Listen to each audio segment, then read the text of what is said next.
আসসালামু আলাইকুম রহমতুল্লাহ।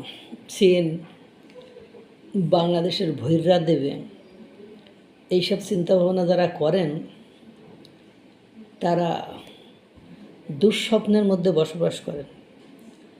তারা কতটা যে ভ্রান্তি এবং ভ্রমের ভেতরে, কতটা আলেয়ার ভেতরে, মানে অকৃত্রিমতার ভেতরে বসবাস করেন সেটা বলার অপেক্ষা রাখে না। যুগের পর যুগ চলে যাবে, ভারত ছাড়া তিস্তা প্রকল্পে চীন শুধু অ্যাসিওরই করে যাবে, আশ্বস্তই করে যাবে, কিন্তু কোনো সময় বিনিয়োগ করবে না। যেটি ভারতের সাথে রিলেটেড, ভারতের সাথে সম্পর্কিত এবং যেগুলোতে ভারত ছাড়া ফ্রুটফুল কোনো আউটকাম, মানে ফলবান কোনো কিছু বের হবে না, ওই সব সেক্টরে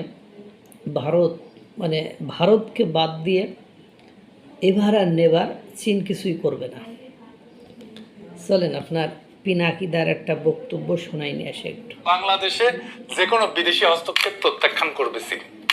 অনেকে দেখলাম লাভাইতেছে, এটা শুনে ভাবতেছে এইবার চীন ইন্ডিয়ারে বইরে দেবে। হ্যাঁ জি না ভাই, এত সোজা না সবকিছু। এই যুক্তিহীন আবেগ ভ্রান্তই না, এটা মহাবিপজ্জনক।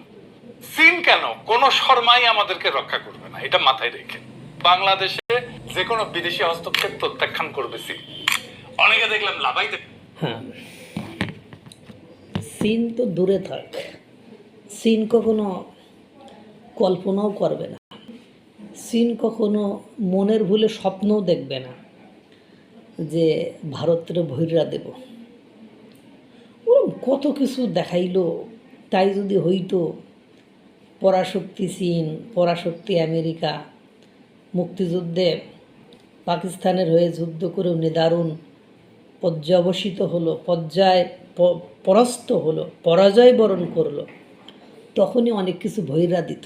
কিন্তু দুর্ভাগ্য হলো সত্য যে আপনি যখনই ভারতের ভরতে যাবেন তখন জাপান আপনার ভৈরা দিব, উত্তর কোরিয়া ভৈরা দিব, অস্ট্রেলিয়া ভৈরা দিব, ফ্রান্স ভৈরা দিব, সংযুক্ত আরব আমিরাত থেকে শুরু করে বিশ্বে ইউরোপিয়ান থেকে শুরু করে বিশ্বের বহু দেশ আপনাদেরকে ভৈরা দিব। এই জন্য চীন ব্যবসায়িক স্বার্থে যেটুকু করা লাগে, যে আশাগুলো দেওয়া লাগে, আশা পর্যন্তই, মানে আশ্বস্ত করা পর্যন্তই চীন উপযুক্ত। চীন দিনকে দিন বাংলাদেশ থেকে হাত টেনে নেওয়ার ব্যবস্থা করেছে। দিনকে দিন ভারতের সাথে ব্যবসা বাণিজ্য ইন্টারনালি বাড়লেও চীন বাংলাদেশের সাথে অত ব্যবসা বাণিজ্য বাড়াচ্ছে না মনে হয়, কারণ আমি অনেকগুলো সেক্টরকে দেখলাম। সুতরাং যারা ভাবছেন চীন বহিরা দিব, শুধু চীন কেন, আমেরিকাও আইব না, ভারতের ভরতে আমেরিকাও আইব না। পাকিস্তান ফাল পারব, কিন্তু পাকিস্তানের নিজের অস্তিত্ব টিকাই রাখতেই তো সে ব্যর্থ। আফগানিস্তানের মায়ের খায়, বালুচিস্তানের মায়ের খায়, আজাদ কাশ্মীরের মায়ের খায়, খাইবার পাখতুনখোয়া টিটিপির মায়ের খায়।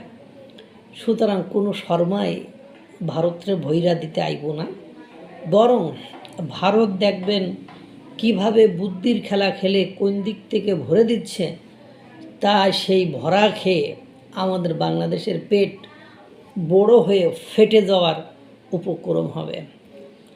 এখনও সময় আছে, সঠিকটা বুঝি। আল্লাহ তাআলা সকলকে ভালো রাখুক, সুস্থ রাখুক। আসসালামু আলাইকুম ওয়া রাহমাতুল্লাহ।